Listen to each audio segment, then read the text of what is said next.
اللہ تعالیٰ کافروں کے اوپر، اپنے نافرمانوں کے اوپر، گناہ گاروں کے اوپر اللہ تعالیٰ کا کوئی رحم نہیں ہوگا۔ قرآن پاک اس کے بارے میں بولتا ہے قالوا ربنا غلبت شقوتنا وكنا قوما ضالین ربنا اخرجنا منها فإن عدنا فإنا ظالمون۔ ہاں جی، قالوا ربنا غلبت شقوتنا، وہ شکوہ کریں گے اللہ سے، پکاریں گے اللہ کو، ہاں جی، اللہ ہمیں معاف کر دے۔ ربنا اخرجنا منها فإن عدنا فإنا ظالمون، ہم نے اپنے اوپر بڑے ظلم کیے، ایک دفعہ یہاں سے نکال کے اللہ دوبارہ واپس بھیج دے، ہم اچھے اعمال کر کے آئیں گے۔ اللہ تعالیٰ کا جواب کیا ہوگا؟ قال اخسؤوا فیہا ولا تکلمون، بکواس بند کرو اپنی، خاموش ہو جاؤ اور کلام مت کرو۔ تو وہاں اللہ تعالیٰ کا رحمان والا جلال دیکھیں گے یہ لوگ، اللہ تعالیٰ کا غصہ دیکھیں گے، قہار دیکھیں گے وہاں پہ۔ اور رحمان جو ہوگا وہ صفت خاص ہے، صرف ان لوگوں کے لیے ہوگا جنہوں نے اپنی زندگی قرآن و سنت کے مطابق گزاری اور رسول اللہ صلی اللہ علیہ وسلم کی یا اپنے وقت کے نبی کی تعلیمات کے مطابق زندگی گزاری، ان کے اوپر صرف رحمان ہوگا، باقیوں کے لیے اللہ تعالیٰ کی صفت قہار اور جبار ہوگی۔ دوسرا سوال کون سا تھا؟ عطائی والی بات تھی، عطائی والی، ٹھیک ہے۔ جو بات عطائی والی تھی کہ اللہ تعالیٰ نے عطا کیا ہوا ہے، رسول اللہ صلی اللہ علیہ وسلم نے فرمایا، قال رسول اللہ تعالیٰ علیہ وسلم انما انا قاسم واللہ یعطی، میں تو تقسیم کرنے والا ہوں، اللہ کی ذات عطا کرنے والی ہے۔ سوال یہ پیدا ہوتا ہے کہ رسول اللہ صلی اللہ تعالیٰ علیہ وسلم کو اللہ تعالیٰ نے دیا کیا جو آپ نے عطا کیا، جو آپ نے بانٹا؟ کیا مال و جواہرات دیے؟ دنیا کی کوئی چیزیں دی؟ ٹھیک ہے، جس کے بارے میں رسول اللہ خود فرماتے ہیں الفقر و فخری، ہاں جی، بھوک، مفلسی، تنگی، فقر، غربت، یہ میری بادشاہی ہے، میری یہی بادشاہت ہے۔ تو دنیا کی کوئی چیز تو اللہ کے رسول کو اللہ تعالیٰ نے دی نہیں، ٹھیک ہے۔ غربت پسند کی آپ نے اپنے لیے، سونے کے محل، سونے کے پہاڑوں کو آپ نے ٹھکرایا، ٹھیک ہے، اور غربت پسند کی اپنے لیے آپ صلی اللہ تعالی وسلم۔ تو اللہ تعالیٰ نے رسول اللہ کو علم دیا، قرآن دیا، ٹھیک ہے، علوم نبوت آپ صلی اللہ علیہ وسلم کو جو ملے۔ اچھا، اس کا میں ایک الزامی جواب دیتا ہوں کہ ایک سیکورٹی گارڈ آپ رکھتے ہیں نا، سیکورٹی گارڈ کو آپ گن دیتے ہیں، اس کو وردی دیتے ہیں، بینک کے سامنے، جیولری والی شاپ کے سامنے، قیمتی جگہوں پہ اس کو کھڑا کر دیتے ہیں کہ آپ نے حفاظت کرنی ہے۔ اب سیکورٹی گارڈ اگر گاڑی مانگے گا تو اس کو گاڑی کوئی بھی نہیں دے گا، کیونکہ اس کو اس کی ضرورت نہیں ہے، ٹھیک ہے۔ اس طریقے سے اگر وہ کوئی ایسی لوازمات مانگے گا جو اس کی سیکورٹی کی جاب کے ریلیٹڈ نہیں ہوں گی تو وہ اس کو نہیں دی جائیں گی۔ اس طریقے سے دنیا کی کوئی اور کام چیزیں لے لیں، جو ذمہ داری جس کی ہوتی ہے، جس نوعیت کی ہوتی ہے، اسی نوعیت کی اس کو لوازمات، اس کو سہولیات اور اس کو وہ چیزیں دی جاتی ہیں۔ نبی جو ہوتا ہے وہ اللہ تعالیٰ کا دنیا میں نمائندہ ہوتا ہے، نبی کا کام اللہ تعالیٰ کی طرف لوگوں کو بلانا ہوتا ہے۔ اچھا، نبی کو اپنی نبوت ثابت کرنے کے لیے معجزات کی ضرورت پڑتی ہے، اور وہ اللہ تعالیٰ ہر نبی کو دیتا ہے، کسی کو 2 معجزات دیے، کسی کو 3 دیے، کسی کو 4 دیے۔ میرے آقا کریم صلی اللہ علیہ وسلم کو اللہ تعالیٰ نے 55,000 معجزات دیے۔ آپ کی پوری زندگی معجزات سے بھری ہوئی ہے۔ قرآن آپ کا سب سے بڑا معجزہ ہے کہ جو قیامت کی صبح تک کوئی بدل نہیں سکتا۔ تو اس معجزات کی بنیاد پر جو نبی کو ضرورت ہوتی ہے کہ اپنی نبوت کو قائم کرنے کے لیے، دلیل کے طور پہ لوگوں کو منوانے کے لیے اللہ تعالیٰ نے وہ معجزات دیے۔ معجزات کیا ہوتے ہیں؟ خرق عادات فعل ہوتے ہیں، افعال۔ خرق عادات افعال اس کو بولتے ہیں کہ جو کوئی نہ کر سکے، جو دماغ سے، عقل سے ماوراء بات ہو، اوپر کی بات ہو، جیسے چاند کا ٹکڑے ہونا، آپ صلی اللہ علیہ وسلم کی انگلیوں کے پوروں سے پانی کے چشمے کا نکلنا، ٹھیک ہے، مردہ کنکریوں، بے جان کنکریوں کا آپ پہ ایمان لانا، کلمہ پڑھنا، مردہ گو کا کلمہ پڑھنا، یہ ساری خرق عادات چیزیں ہیں۔ آپ صلی اللہ علیہ وسلم جا رہے ہیں، ایک صحابی سو رہے ہیں، سرہانے ایک ہرن باندھی ہوئی ہے، اس ہرن نے آپ کو سلام کیا، آپ نے اس کے سلام کا جواب دیا، پوچھا کیا ہوا؟ اس کی آنکھوں میں آنسو تھے، یا رسول اللہ، آپ کی صحابی نے مجھے پکڑا ہے، میرے بچے بھوکے ہیں، میں نے ان کو دودھ پلانا ہے، میں واپس آ جاؤں گی، آپ یہاں پہ بیٹھ جائیں۔ میں آپ سے وعدہ کرتی ہوں مجھے چھوڑیں۔ آپ صلی اللہ علیہ وسلم نے اس کو چھوڑا، وہ دودھ بچوں کو پلا کے واپس آ گئی۔ اس صحابی رسول کی آنکھ کھلی، آپ صلی اللہ علیہ وسلم پہ میری جان قربان ہو جائے، میرے ماں باپ قربان ہو جائیں یا رسول اللہ، آپ کو یہ ہرن پسند ہے؟ اور میں ہاں مجھے پسند ہے۔ آپ صلی اللہ تعالی علیہ وسلم کو اس نے ہدیہ کیا، اس ہرن کے سر پہ ہاتھ پھیرا اور فرمایا جاؤ اپنے بچوں کے پاس واپس چلی جاؤ۔ تو اس ہرن سے بات کرنا، اس ہرن کا جانا، واپس آنا، یہ سارا میرے نبی کا معجزہ ہے۔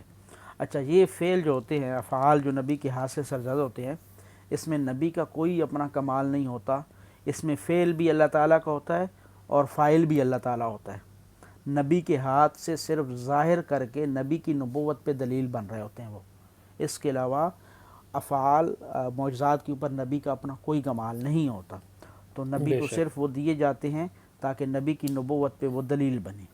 تو آپ صلی اللہ علیہ وسلم کو معجزات دیے تاکہ آپ کی نبوت قائم ہو، آپ کو پھر علوم دیے لوگوں کو سکھانے کے لیے، تو اللہ تعالیٰ نے آپ صلی اللہ علیہ وسلم کو جو تقسیم کرنے کے لیے چیز دی وہ علم دیا۔ اب آ جاتے ہیں اولیاء کرام کے پاس۔ اولیاء کرام جو ہوتے ہیں نا، علماء انبیاء کے وارث ہوتے ہیں، ٹھیک ہے۔ اب اولیاء کرام کے پاس بھی وہی چیز عطا کی ہوئی ہوگی جو اس کے نبی سے اس کو ملی ہوگی وراثت میں، ٹھیک ہے۔ یہ نہیں کہ نبی کو تو اللہ تعالیٰ نے علم دے دیا اور ولیوں کو جو ہے اللہ تعالیٰ نے کوئی اور چیز عطا کر دی کہ بیٹیاں بھی عطا کرتے پھریں، بارشیں بھی برساتے پھریں، ہیں جی، گھروں کے اندر سے جو ہے وہ چور بھی ڈھونڈتے پھریں، ایسا نہیں ہے۔ جو چیز نبی کو عطا ہوئی علم، وہی چیز اولیاء کو بھی عطا ہوا علم۔ دنیا میں اولیاء کرام کی علوم سے دنیا اتنی فیض یاب ہوئی ہے کہ اگر آپ اپنی بر صغیر ہند کی ہسٹری پڑھتے ہیں تو بر صغیر ہند کے اندر اسلام لانے والے یہ اولیاء کرام ہیں، اسلام پھیلانے والے اولیاء کرام ہیں، ٹھیک ہے۔ تو اولیاء کرام کو جو اللہ تعالیٰ نے علم دیا وہ انہوں نے تقسیم کیا، اس میں کوئی شک نہیں ہے، اس کو سب مانتے ہیں، ٹھیک ہے۔ اب اولیاء کرام دنیا میں موجود تھے، انہوں نے نہیں بولا ہماری قبروں کو مزار بنانا، سجدے کرنا، کمائی کرنا، ٹھیک ہے، ہم سے آ کے مانگنا، ہمیں چاٹنا، درباروں پہ چادریں چڑھانا، ڈھول بجانا، نغارچی دھمال ڈالنا۔ ان کی زندگی میں نہ ایسا ہوا۔ جو اولیاء تھے انہوں نے کرنے کا حکم دیا۔ قیامت والے دن قرآن پاک میں آتا ہے کہ جب ان کے سامنے یہ اولیاء جن کو یہ پوجتے تھے، جن کے بزرگوں کو، جب ان کے سامنے کھڑے کیے جائیں گے نا یہ لوگ، تو یہ اولیاء کرام ان سے برات کا اعلان کر دیں گے، ہم تو ان کو جانتے ہی نہیں ہیں کون ہیں یہ لوگ، ٹھیک ہے۔ اس واسطے میرے بھائی، عطائی چیزیں جو ہوتی ہیں نا، جو اللہ کی طرف سے عطا کی جاتی ہیں، وہ کوئی دنیاوی چیزیں نہیں ہوتی جو ہم قبروں پہ بیٹھ کے مانگ رہے ہیں، معاذ اللہ نعوذ باللہ، یا جس چیز کا قبر والوں سے ہم سوال کر رہے ہیں یا زندہ اولیاء سے سوال کر رہے ہیں، وہ میرے بھائی علم ہی ہے جو اللہ تعالیٰ نے نبی کے ذریعے دیا ہے اور اس کو انہوں نے تقسیم کیا ہے۔ اس کے علاوہ باقی جتنی چیزیں ہیں وہ ساری کی ساری استدراج ہیں، وہ ساری کی ساری دھوکہ ہیں، وہ ساری کی سارا فراڈ ہے، گمراہ ہے اور لوگوں کو گمراہ کرنے کا سبب ہے۔ اللہ تعالیٰ عمل کی توفیق دے۔ اگر مزید تفصیل کچھ ہو تو میں بتا دوں۔ ماشاء اللہ، اچھا کافی ناصر بھائی، سوال ابھی ہو گئے اچھے۔ اسی کے ریلیٹڈ ایک اور سوال ہے کہ کچھ باتیں بیان کی جاتی ہیں جی فلاں ولی تھے تو ان سے یہ کرامت ظاہر ہے، اور یہ بکس میں بھی لکھا ہوا ہے، اور پرانی بکس میں بھی اور نئی بکس میں بھی ایسے لکھا ہوا ہے، تو اس کے اوپر تھوڑا کرامات کے اوپر بتا دیں۔ دیکھیں، چار چیزیں ہیں سر۔ معجزہ، اب یہ چیز بڑی قیمتی ہے، ضرور سنیے گا۔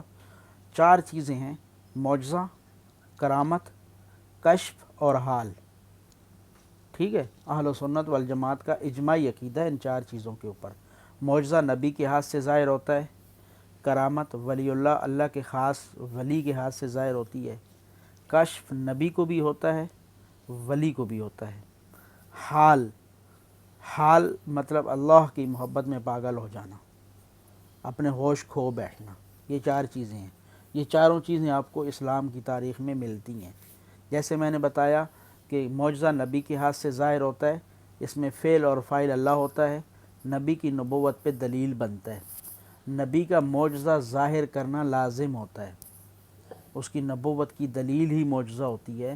اس کے علاوہ معجزہ اگر نبی کے ہاتھ سے ظاہر نہ ہو، جیسے عیسیٰ علیہ السلام قبر سے مردہ زندہ کرتے تھے اور اندھے کی آنکھوں پہ ہاتھ لگاتے تھے تو اس کی آنکھیں واپس آ جاتی تھی، موسیٰ علیہ السلام عصا پھینکتے تھے تو سانپ بن جاتا تھا، ابراہیم علیہ الصلوۃ والسلام کو آگ میں ڈالا، اس کو اللہ نے گلزار بنا دیا، اسماعیل علیہ الصلوۃ والسلام کی چھری سے حفاظت کر دی۔ تو اس طرح کے معجزات جو نبیوں کو ملے ہیں وہ لازم نبی کی نبوت کے ساتھ معجزہ لازم و ملزوم ہے، ٹھیک ہے۔ تو وہ میں نے آپ کو جیسے بتایا کہ فعل اور فاعل دونوں اللہ ہے۔ اسی طرح جو کرامت ہے، ولی کی ولایت کے لیے کرامت شرط نہیں ہے، نبی کے لیے معجزہ شرط ہوتا ہے، لیکن ولی کے لیے شرط ہے متبع شریعت، متبع سنت۔ جو جتنا بڑا متبع شریعت ہوگا، جتنا بڑا متبع سنت ہوگا، وہ اتنا بڑا اللہ کا ولی ہوگا۔ اس کے ساتھ اگر اس کے ہاتھوں سے کوئی اللہ تعالیٰ کرامت ظاہر کر دے تو کرامت میں بھی ولی کا کوئی کمال نہیں ہوتا، اللہ اس میں فعل بھی ہوتا ہے، فاعل بھی ہوتا ہے، ولی کے ہاتھ سے ظاہر ہو رہی ہوتی ہے اس کی ولایت پہ دلیل بنانے کے لیے، لیکن کرامت ضروری نہیں ہوتی۔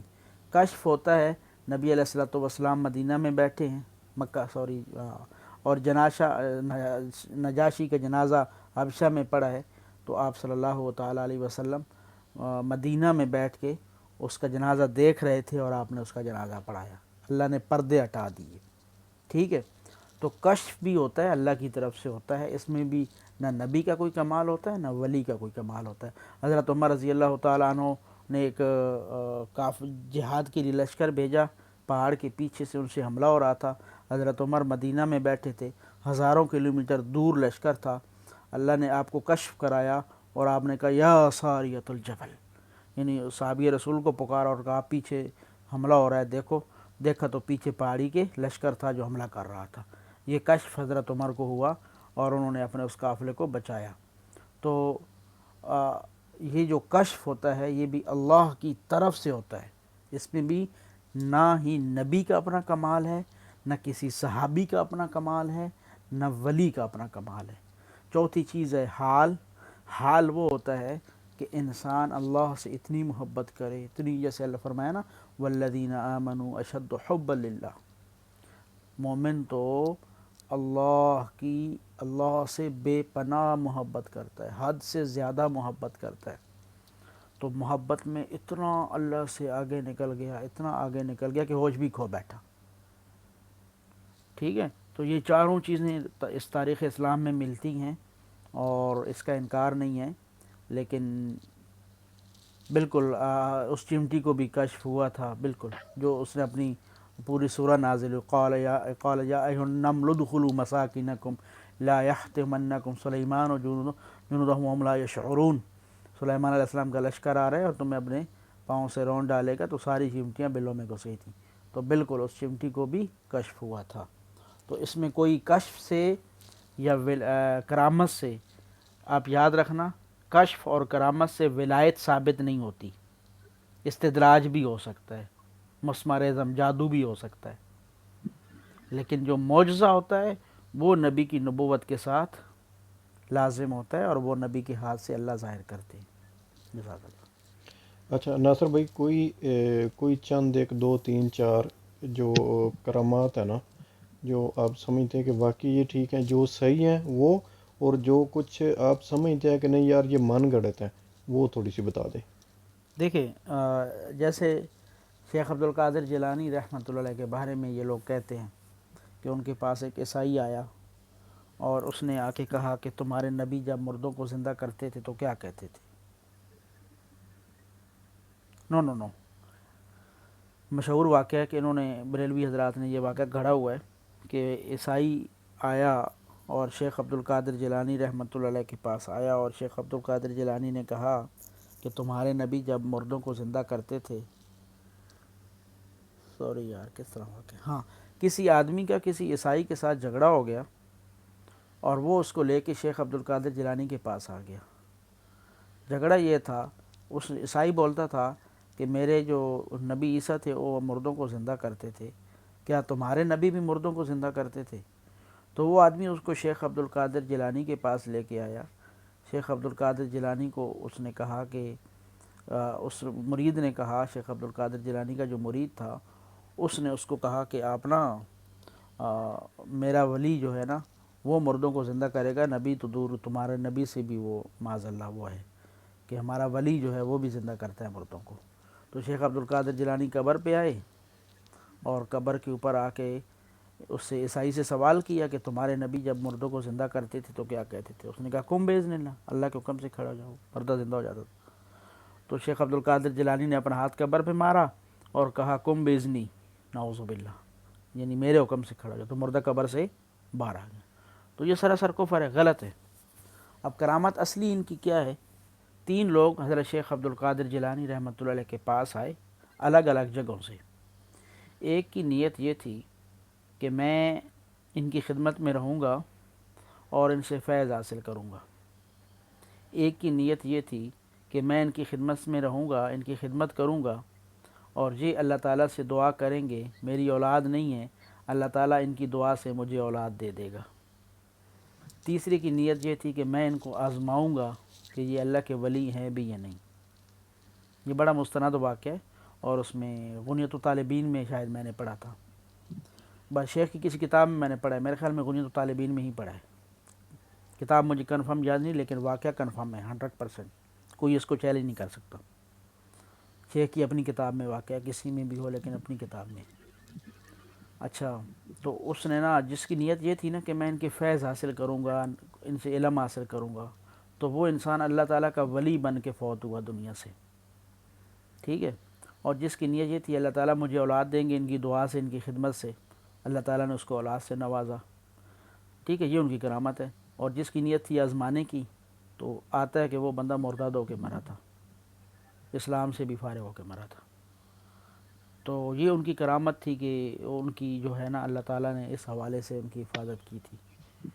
تو اس طرح کی کرامات جو ہے وہ برحق ہوتی ہیں، جو اور بھی بہت ساری چیزیں ہیں، مطلب ابھی اتنی زیادہ کرامات کی، میں اصل میں ان کرامات کے چیپٹر کو نہیں زیادہ پڑھتا نا، معجزات کو پڑھتا ہوں نبیوں کے، لیکن کرامات کے چیپٹر سے میں دور رہتا ہوں، سیدھی سی بات ہے، کیونکہ میں لوگوں کو کرامات سنانے سے قاصر ہوں۔ میں کہتا ہوں لوگوں کو کرامات مت سناؤ، لوگوں کو قرآن حدیث سناؤ، ٹھیک ہے، تاکہ وہ قرآن حدیث سے متاثر ہو، کرامات سے متاثر نہ ہوں۔ کرامات کے پیچھے پڑھ صحیح کے لوگ ان ولیوں کی پوجا کرنا شروع کر دیتے، ان ولیوں سے مانگنا شروع کر دیتے، اللہ معاف کرے، اور ایک کرامت سے 100 کرامتیں یہ خود گاڑ لیتے ہیں۔ پھر یہ اپنے ہر بابے کی، ہر مولوی کی، ہر ایرے غیرے کی، ہر نتو خیرے کی کرامتیں بیان کرنا شروع، اس کو خواب آیا، خواب میں یہ ہو گیا، وہ ہو گیا۔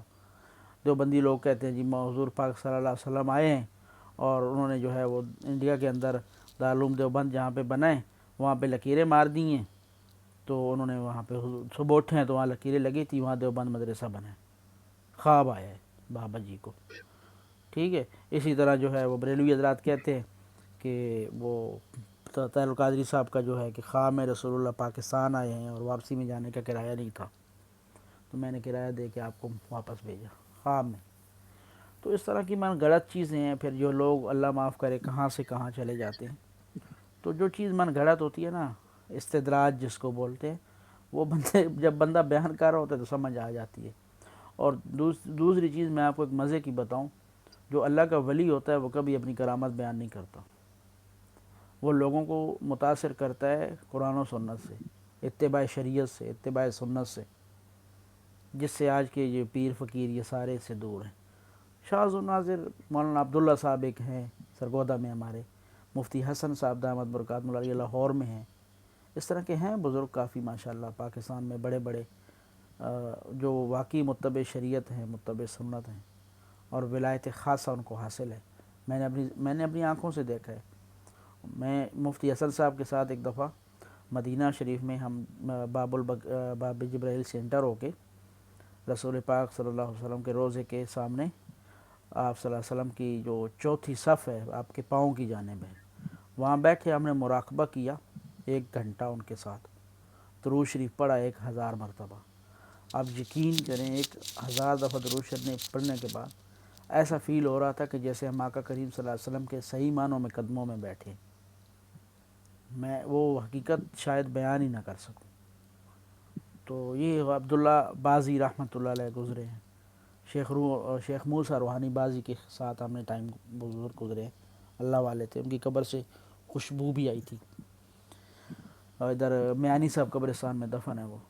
اس طرح کے بڑے بڑے گزرے ہیں، مولانا احمد علی لاہوری رحمۃ اللہ علیہ کے بارے میں آپ نے پڑھا ہوگا، تو بڑے بڑے گزرے ہیں، اور انہوں نے اپنی کرامات سے لوگوں کو متاثر نہیں کیا تھا، اتباع شریعت، اتباع سنت سے متاثر کیا تھا۔